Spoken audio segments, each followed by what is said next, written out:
We all leave a legacy. That we leave a really good one, we can, or we can leave a really bad one, but we're going to leave a legacy. And that determines what becomes of the world. And this is our greatest legacy.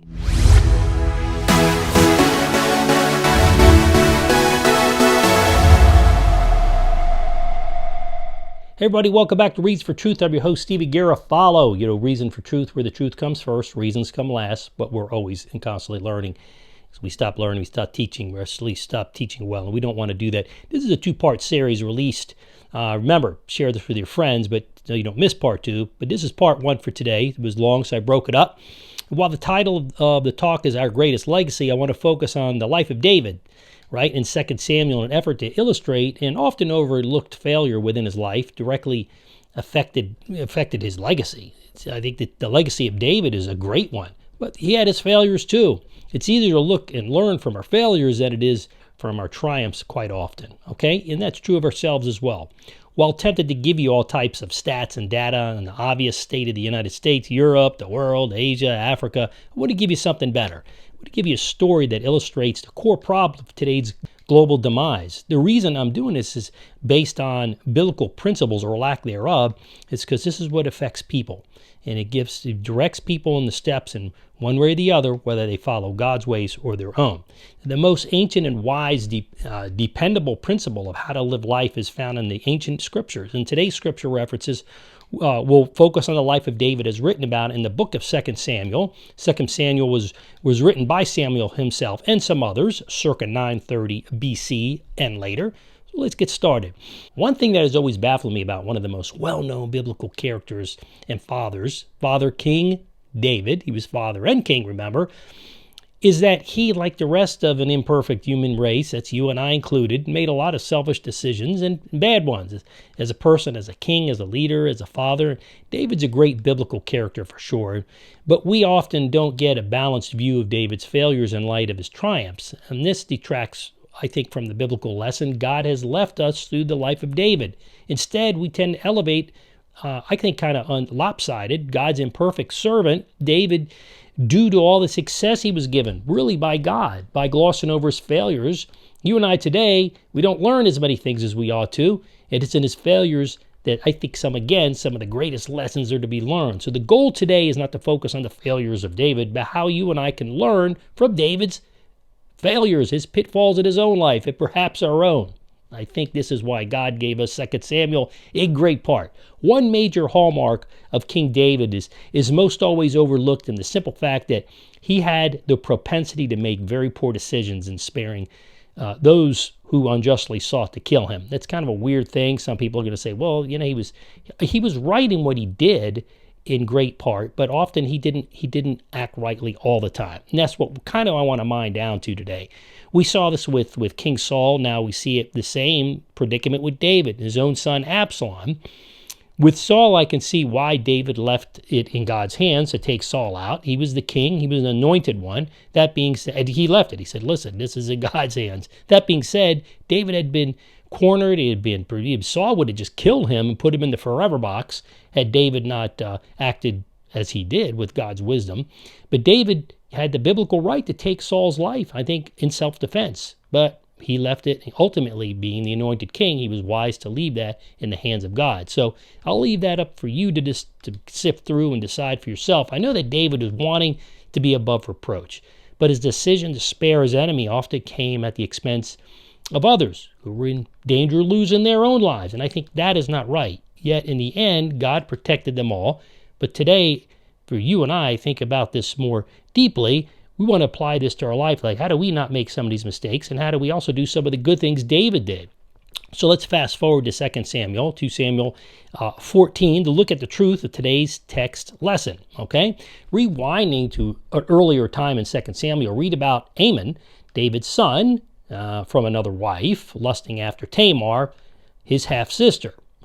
Now, Tamar happens to have been the biological sister of Absalom, David's son from another wife. The Bible tells us that Absalom killed his half-brother, Amon, for raping and disrespecting Tamar, his biological sister. As a result, Absalom fled after he murdered his half-brother to Talmon, son of Almahud, the king of Geshur. And King David mourned for his son. He missed him, right? Because he fled to Jeshurun. This is what I don't understand. Well, how could you? David was like these two sides of him, this strange side. So he mourned for his son, but remember, he ended up bringing him back to. When he brought him back, that he wouldn't talk to him. That's just weird to me. Some people say, well, I don't know. I'm sure there's an explanation. He's the king. He couldn't talk to him. No, it's his son. He could talk to him. Now, Joab knew that the king's heart went out for his son, that he missed his son, and he sent a wise woman before him, the King David. She made up a story about a similar kind of situation, explained it in order to get the king to grant that, grace on this fictitious character who was really reflecting David and Absalom. And by doing so, King David set a precedent. Oh no, he said, yeah, I agree. This is never going to happen. Well, it did happen. It happened in his own life. It already happened. And so David said, yeah, I'll go ahead and either he has to contradict himself or he's going to go ahead and bring Absalom back. Almost like I think by making the case and agreeing with this lady, he almost set a precedent like in our modern court system where you set a precedent and then future court cases rest on that. So the hammer came down in that the lady asked why the king doesn't apply the same principle to his own son. 2 Samuel 14. As a result, by the way, of her visit, she got the King David to ask to agree principally not to allow her banished son to be put to death for killing his half-brother. The bottom line is that Joab had really lovingly put this lady up to this event because he wanted to see David back with his son back with David. And this is what David said. Then the king said to Joab, behold now, I grant this. Go bring back the young man Absalom. 2 Samuel 14:21. So he gave the green light to do that. But David failed miserably as a parent, by the way, as a dad, and as a leader, I think, of Israel. He did a great job, but in sometimes he did a really poor job going further along with Absalom and what happened. But tells us this, let him dwell apart from his own house. He is not to come into his presence. So Absalom lived apart in his own house and did not come into the king's presence. 2 Samuel 14:24. In other words, David brought him back, but then just kind of banished him to be on his own. It's like deserted him. The turning point, taking things from bad to worse, though, is David gave his own son cold shoulder, forcing him back to Jerusalem and then deliberately ignoring him instead of forgiving him, loving him, and preparing him to assume the throne, which he probably would have done. Now, if you as a reader is tempted to think about Absalom was not fit to inherit the throne due to the murdering his half-brother, I'd submit the following. Didn't David himself covet, steal, commit adultery, and then murder to cover it up? Why would he give David a pass on sins of adultery and murder of an innocent man to cover up that sin, and then why would David not grant that same grace or even half the amount of grace on Absalom for killing his half-brother, for raping his biological sister in disgrace? Especially in those days, that's how you handle things. You didn't do things like that. I get why David brought back Absalom, but I don't understand why he would just give him the cold shoulder and kind of put him in isolation from him. It doesn't make any sense to me. And I think it had a huge effect on the entire Bible. It fulfilled God's prophecy. But I don't think God caused it. I think God allowed it. So looking ahead, he's infinite. He knows the future. We live in the future. He doesn't.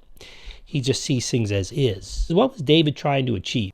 Absalom was the third and favorite son of David. And as such, he was a clear choice for assuming the throne. More than that, despite King David having received God's favor and forgiveness himself, David failed to extend that grace to Absalom. David, while a man after God's own heart, he also acted, I think, at times very self-serving and selfishly. And I think in a sense, and almost wickedly, in applying different weights and standards to his own self and his son than others around him, including his enemies.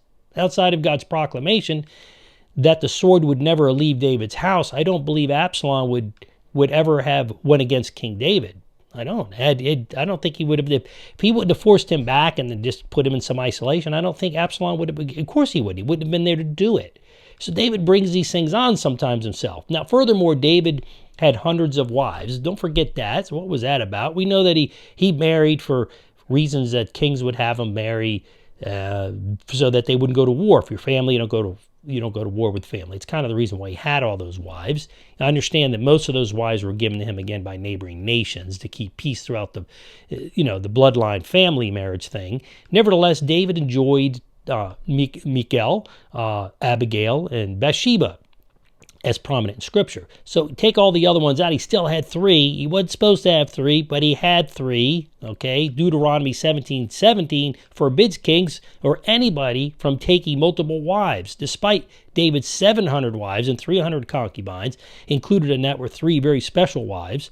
Really, 1 Kings 11:3, David basically disobeyed this command in 1 Kings 11:3. So I'm not here to defame or put David down, but to look at how you and I can better parent, as be better spouses, Christian citizens in a secular world. God gave us a story of King David so that we are to look at it for interpretation, apply it to our own lives, and then learn from the mistakes of others so we don't make them ourselves.